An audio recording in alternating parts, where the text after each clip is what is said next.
નવનીત બાલદિયા કેસમાં મહુવા કોર્ટમાં આજે જામીન અરજીને લઈને સુનાવણી થવા જઈ રહી છે।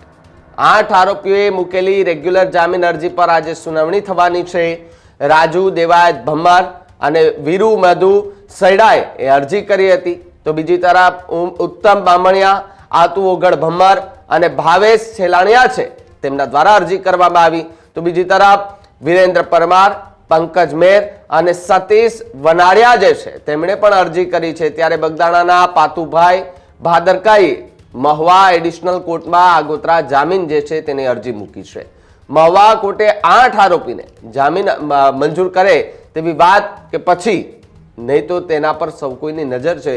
જો જામીન મંજૂર કરે છે કે પછી એમની મુશ્કેલીમાં વધારો થાય છે એ પણ એક સૌથી મોટી વાત જોવા મળી રહી છે અને સૌ કોઈની નજરે મહુવા કોર્ટ પર આજે ટકાવીને બેઠી છે કે મહુવા કોર્ટ આ ઘટનાની અંદર આરોપીઓ જે છે પકડાયા છે, એમનું રિકન્સ્ટ્રક્શન કરવામાં આવ્યું હતું, પૂછપરછ કરવામાં આવી હતી।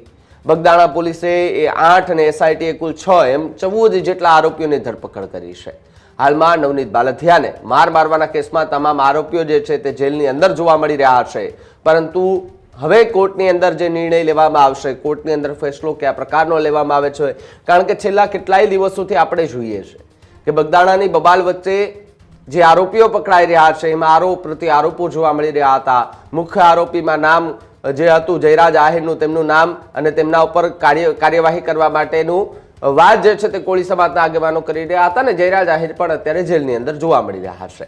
પરંતુ જે 8 જેટલા આરોપી કે જેમણે રેગ્યુલર જામીન અરજી મૂકી છે એના પર આજે સુનાવણી થવાની છે।